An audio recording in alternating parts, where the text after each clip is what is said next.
বিইذنه সাল্লাল্লাহু আলাইহি ওয়াসাল্লাম। আপনারা দীর্ঘক্ষণ ধরে গুরুত্বপূর্ণ আলোচনা শুনছেন বাংলাদেশের বাস্তবতায়, উপমহাদেশীয় বাস্তবতায় আমরা যে সমস্ত সংকট এবং সমস্যার মুখোমুখি দাঁড়িয়ে আছি, এই বিষয়গুলোর প্রতি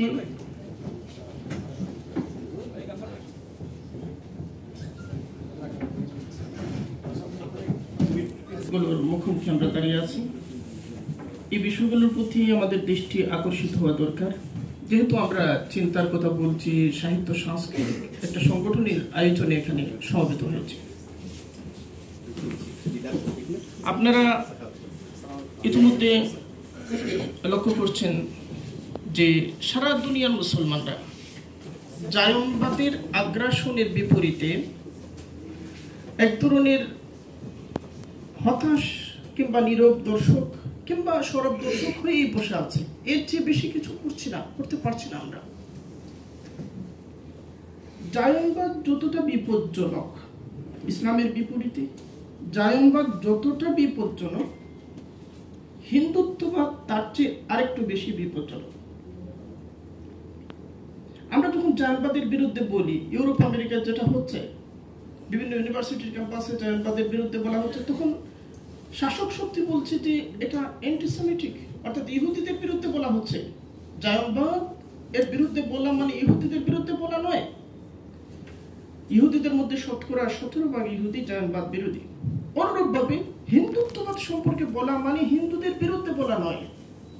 এখানে এটাকে সাম্প্রদায়িকতা হিসেবে দেখানোর চেষ্টা করা হয়। আপনারা যদি দেখেন, মানচিত্রের দিকে তাকান, গাজার যে সীমানা, একদিকে ভূমধ্যসাগর আর বাকি যে স্থলবর্তী অঞ্চল সবগুলো হচ্ছে ইসরায়েল।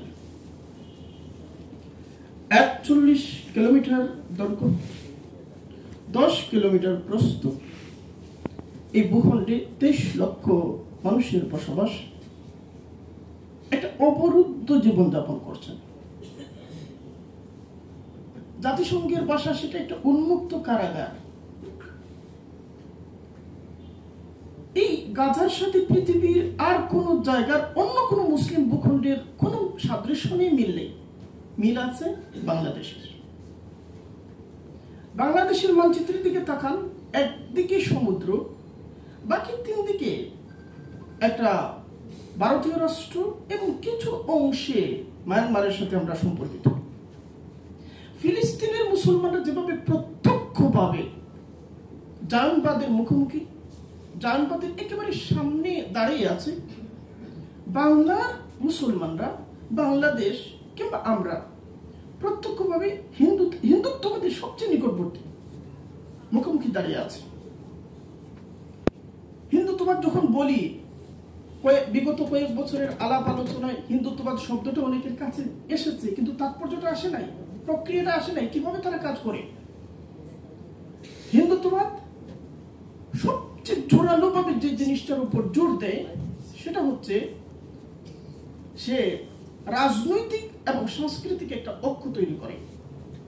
আপনারা অবাক হবেন যে ভারতে হিন্দুদের মধ্যে অনেকগুলো সাংস্কৃতিক ধারা রয়েছে, ধর্মীয় অনেকগুলো ধারা রয়েছে।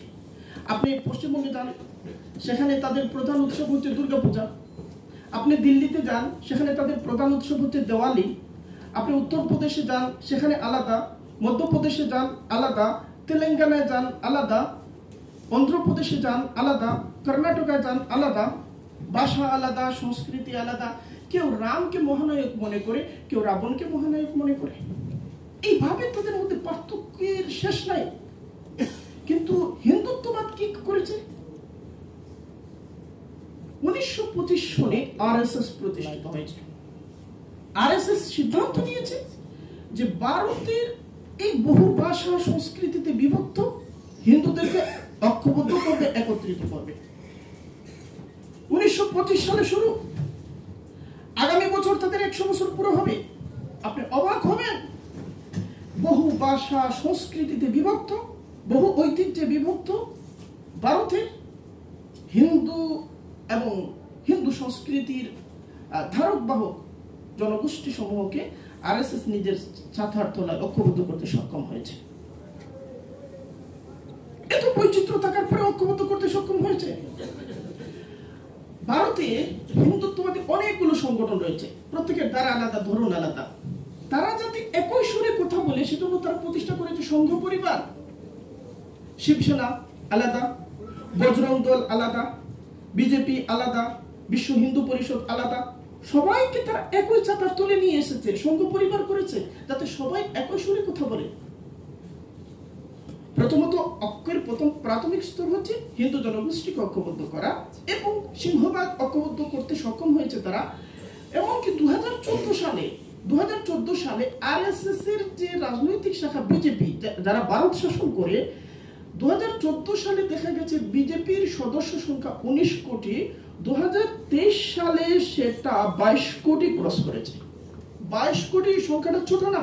এর মানে ভারতের প্রত্যেক 4 জনের মধ্যে একজন বিজেপির সদস্য। এগুলো সাধারণ কথা না।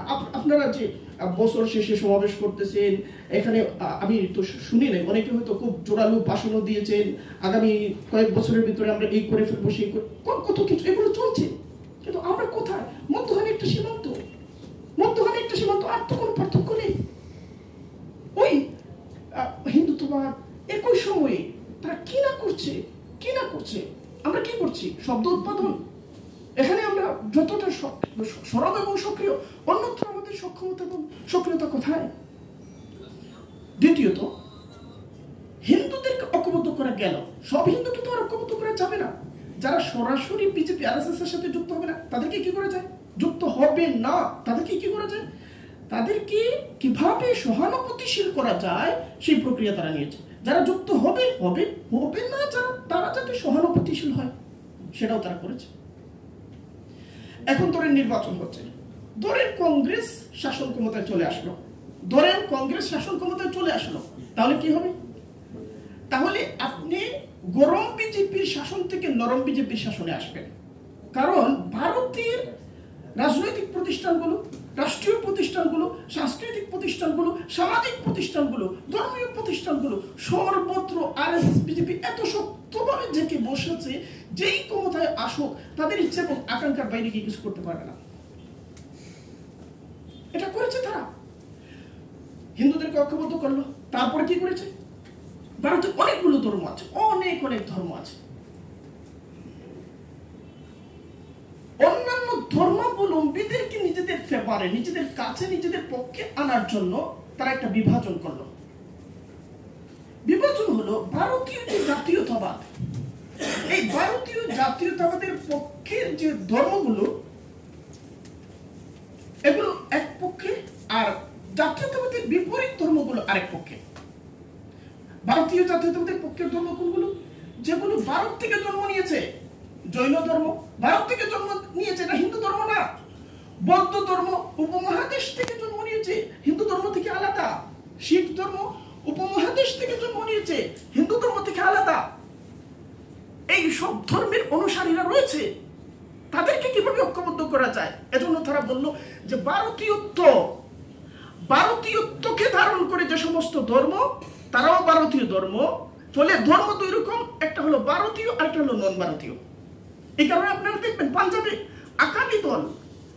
আকালি দল হচ্ছে শিখদের দল, কিন্তু তারা বিজেপি জোটের সদস্য।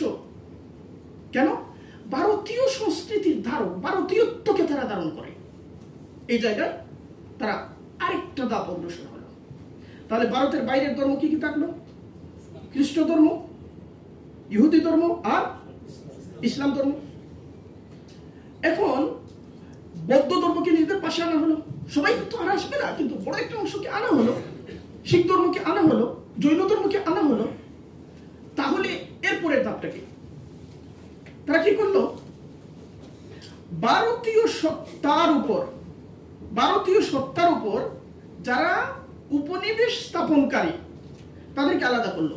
উপনিবেশ স্থাপন করেছে দুই দল। তারা, আমরা জানি উপনিবেশ স্থাপন করেছে খ্রিস্টানরা। কোথা থেকে এসে? ব্রিটেন থেকে এসে, ইস্ট ইন্ডিয়া কোম্পানি এসেছে। শুধু ইস্ট ইন্ডিয়া কোম্পানি না, ফরাসি ইস্ট ইন্ডিয়ান কোম্পানি এসেছে, ডেনিস ইস্ট ইন্ডিয়া কোম্পানি এসেছে, অনেকগুলো ইস্ট ইন্ডিয়া কোম্পানি এসেছে। তারা নির্যাতন করেছে, নিপীড়ন করেছে। সবচেয়ে বেশি সফল হয়েছে কারা? ইস্ট ইন্ডিয়া ব্রিটিশরা সফল হয়েছে। দীর্ঘ সময় ধরে তারা আমাদেরকে শাসন করেছে, আমাদের স্বাধীনতা হরণ করেছে, আমাদেরকে উপনিবেশের দাসে পরিণত করেছে, আমাদেরকে শাসন করেছে, লুটপাট করেছে। এখন ভারতের স্বাধীনতার যে ইতিহাস, পরাধীনতার ইতিহাস শুরু 1757 থেকে, স্বাধীনতা অর্জন 1947-এ। পরাধীনতার ইতিহাসে শুরু 1757, স্বাধীনতা 1947। এটাই আমরা জানতাম। আরএসএস বলল না, স্বাধীনতার ইতিহাস, পরাধীনতার ইতিহাস 1757 থেকে শুরু নয়। পরাধীনতার ইতিহাস হলো 1000 বছরের ইতিহাস। যেদিন মোহাম্মদ ঘুরি তরাইনের যুদ্ধে জয় করেছেন, সেদিন থেকে আমাদের পরাধীনতার ইতিহাসের শুরু। পুরা মুসলিম আমল হচ্ছে পরাধীনতার আমল। উপনিবেশ কায়েম করেছে ব্রিটিশরা, তারাও উপনিবেশ কায়েমকারী। উপনিবেশ কায়েম করেছে মুসলমানরা, তারাও উপনিবেশ কায়েমকারী। তাহলে দুই পক্ষ শত্রু পাওয়া গেল, তাই না? স্বাধীনতার শত্রু পাওয়া গেল দুই পক্ষকে, একদল ব্রিটিশরা, আরেকদল মুসলিমরা। ব্রিটিশদেরকে তারা দায় মুক্তি দিল, খ্রিস্টানদেরকে দায় মুক্তি দিল। কিভাবে? তারা বলল যে ব্রিটিশরা উপনিবেশ কায়েম করেছে বটে, কিন্তু তারা তো চলে গেছে 1947-এ স্বাধীনতা দিয়ে। হ্যাঁ, চলে গেছে। তারা তো আর তাদের সংস্কৃতি নিয়ে আমাদের উপর আধিপত্য কায়েমের জন্য এখানে বসে নেই, তারা তো চলে গেছে। কিন্তু যারা উপনিবেশ কায়েম করেছিল, যারা থেকে গেছে, তারাই হলো ভারতীয় জাতিসত্তার আসল শত্রু। আরএসএস এর প্রধান মোহন ভাগবত এই তো কত বছর বললেন, এই তো কত বছর। তাহলে দেখেন, সবাইকে ফেভারে নিয়ে নিয়ে নিয়ে নিয়ে শেষ পর্যন্ত একটা মাত্র সুনির্দিষ্ট শত্রু চিহ্নিত করা হলো, সেটা হলো মুসলিম। কিভাবে করা হয়েছে? কত কাজ তারা করেছে, কত একাডেমি, কত ইনস্টিটিউট, কত থিঙ্ক ট্যাঙ্ক, কত মিডিয়া, কত প্রতিষ্ঠান, কত গবেষণা সেল, এগুলো বিবরণ দিতে দীর্ঘ বিবরণ। এমনি এমনি হয়ে যায় না এগুলো। আজ ইহুদিবাদ যেভাবে বৈশ্বিক একটা শক্তি, হিন্দুত্ববাদ সমান মাত্রায় বৈশ্বিক শক্তি। তারা মালয়েশিয়া আছে, ইন্দোনেশিয়া আছে, আমেরিকায় আছে, ব্রিটেনে আছে, আরব আমিরাতে আছে, আমাদের চেয়ে বেশি আছে। আরব আমিরাতের স্থানীয় জনসংখ্যার চেয়ে তাদের ভারতীয়দের সংখ্যা বেশি, এবং সেখানে আরএসএস সক্রিয়। কাতারে আছে, কুয়েতে আছে, সারা বিশ্বে আছে, ফ্রান্সে আছে, জার্মানিতে আছে, এমনকি আর্জেন্টিনায় আছে, ব্রাজিলে আছে, কানাডায় আছে, সর্বত্র সারা বিশ্বব্যাপী তারা। এমনকি আমেরিকার রাজনীতি নিয়ন্ত্রণ করে যে সমস্ত লবি, এর মধ্যে সবচেয়ে শক্তিশালী হলো ইহুদি লবি, তারপরেই সবচেয়ে শক্তিশালী হলো হিন্দুত্ববাদী লবি। কই পার্থক্য কোথায়? এখানে নেতৃত্ব তো দেয় হিন্দু যোগী সাধকরা, আর বাম সীমান্তের উপরে নেতৃত্ব দিই আমরা, আল্লামা হযরতুল আল্লামা, এই সেই আমরা। এই তো ওরা কি করছে, কোথা থেকে কোথায় যাচ্ছে? শুধু কতিপয় গালি দিয়ে আর হুমকি দিয়ে সমাধান হবে না। আপনাকে কাজ জানতে হবে, প্রকৃত কাজের ময়দানটা, এর সাথে পরিচয় হতে হবে, এবং কাজের সবগুলো রাস্তা ধরে অগ্রসর হতে হবে। তারপরে কি হলো? আমরা দেখতে পাচ্ছি ভারতে একটা ঐক্য, গোটা ভারতে একটা ঐক্য। এটা নেরেটিভের মাধ্যমে করা হয়েছে, এর পেছনে অনেক গবেষণা হয়েছে, ইতিহাসকে এভাবে সাজানো হয়েছে। সেখানে কেবলমাত্র অচ্যুত অবস্থানে আছে মুসলিমরা। তারপর কি হলো? ভারতের পাশে, বাংলাদেশের পাশে মিয়ানমার, তাই তো? মিয়ানমার বিজেপি প্রতিষ্ঠিত হয়েছে 1980 সনে। আরএসএস প্রতিষ্ঠিত হয়েছে কত সনে বলছিলাম? 1925। আরএসএস অরাজনৈতিক দল ছিল। আরএসএস এর আগে প্রতিষ্ঠিত হয়েছিল বিশ্ব হিন্দু পরিষদ। বিশ্ব হিন্দু পরিষদ প্রতিষ্ঠিত হয় 1915 সালে। বিশ্ব হিন্দু পরিষদের লোকেরাই আরএসএস প্রতিষ্ঠা করেছিল। আরএসএস অরাজনৈতিক ভাবে কাজ করেছে, অরাজনৈতিক ভাবে। এই যে আমাদের হেফাজতে ইসলাম আছে না, এমনি নামে অরাজনৈতিক, কিন্তু সব রাজনৈতিক বিষয়ে আমরা কথা বলি, কিন্তু শেষ পর্যন্ত লেজে কুবেরা হয়ে যায়। এটা আমি ফেনীতে বলে এসেছি, হেফাজত ইসলামের অনুষ্ঠানে বলে এসেছি। দায়িত্বশীলরা ছিলেন, কেন্দ্রীয় নেতৃবৃন্দ ছিলেন। তো আরএসএস কি করেছে? অরাজনৈতিক। আগে আমাদের জনগণকে শিক্ষিত, শক্তিমান এবং আমাদের সামাজিক শক্তি সমূহ অর্জন করতে হবে। শিক্ষায়, সংস্কৃতিতে, অর্থনীতিতে এত কাজ করেছে, করতে করতে বিপুল একটা সক্ষমতা অর্জন করেছে। আরএসএস এর একজন সদস্য নথুরাম গডসে, সে 1948 সালে হত্যা করলো মহাত্মা গান্ধীকে। হত্যা করার পরে আরএসএস কে নিষিদ্ধ করা হলো। ভারতের সরকার আরএসএস কে নিষিদ্ধ করে দিল।